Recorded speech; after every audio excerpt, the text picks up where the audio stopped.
Back. Today is Wednesday, May 27th, 2020. This is ELA Mini Lesson number 41. We've been working on making predictions before we read a chapter and summarizing after we read a chapter in Junie B. Jones and Her Big Fat Mouth. Our learning targets are: I can make predictions using details from the text, and I can summarize a chapter in a novel. Sometimes scholars get frustrated when their predictions aren't accurate.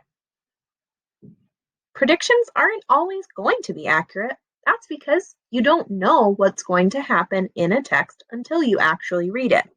You can do your best to make an accurate prediction, though, when you think about what you already know about the character, what's already happened in the story, and see if you can think about any details the author mentioned that might be coming up in the future.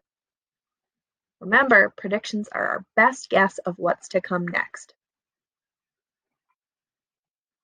Our guest reader is so excited to read for you today. First, let's get our materials ready. We want to open up to Wednesday, May 27th in the packet and scroll down until you get to Summarize It, Graphic Organizer. Think back to what happened in Chapter 5. What are your predictions for Chapter 6? Chapter 6 is called Tingling. Think about what happened to Junie in Chapter 5. Go ahead, rate your predictions, and pause the video.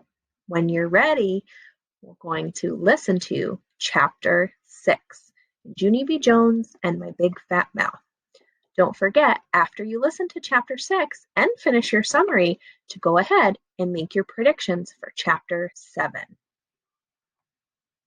Beautiful girls, it's Miss Morrison. I'm very excited to be here today. Miss Severino asked me to be a guest reader for the Junie B. Jones book. I will be reading Chapter 6, Tingling.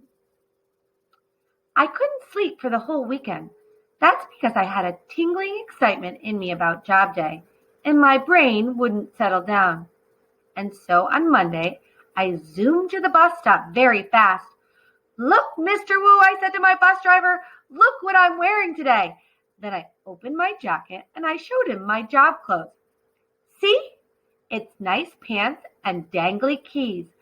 And a paintbrush," I said, "except for you can't tell what I am, 'cause it's my special secret."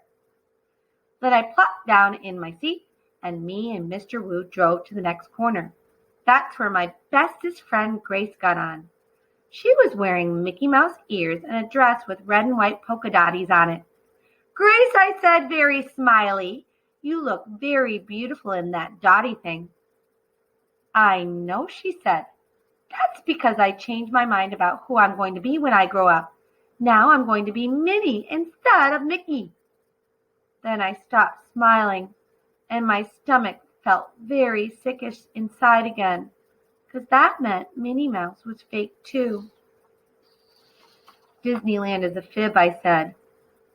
After that, the bus stopped again, and William got on. He was wearing a Superman outfit, except he had a W on front of him instead of the letter S. "The W stands for William," he said to Mr. Wu. "Does that mean you can fly?" asked Mr. Wu. Then William grinned very big, and he held out his arms, and he jumped way high in the air. Except he didn't fly, he just sat down. After that, other kids got on the bus too, and Roger had on keys just like me, and also plastic handcuffs. And Charlotte was wearing a red paint apron with some watercolors in it. And that mean Jimmy was wearing a white bathrobe. "Hey, I got a bathrobe just like that, Jim," I said, very friendly. "It's not a bathrobe, dummy," he said. "I'm Kung Fu Karate Man." "Jim is Kung Fu Karate Man," I said to Grace, except he just got out of the bathtub. Then me and her laughed and laughed, because that was a funny joke, of course. And job day was going to be the funnest day in the whole wide world.